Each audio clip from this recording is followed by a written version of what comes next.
Welcome to Samba Samba. Enjoy the video. You start by removing cartridges, controllers, and any memory pack. Power must be off. Place the console upside down and remove the 7 security screws with the 4.5 bit. Once done, flip it and gently pry the top shell from the bottom. Use a plastic tool to avoid clips snapping. Make sure to keep one hand stabilizing the board while lifting so the ribbon cables don't snag.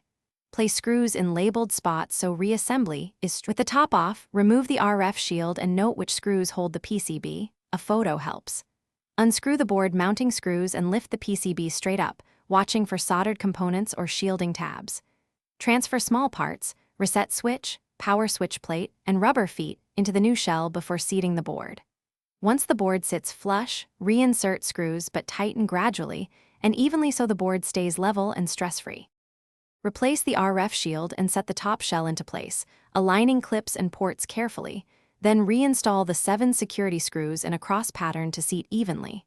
Reconnect controllers, insert a cartridge, and power on to test functionality before tightening everything fully.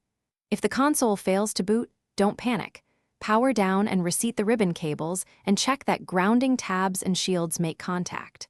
Once confirmed, tighten screws and enjoy the refreshed shell. Thanks for watching. Consider subscribing if we helped you.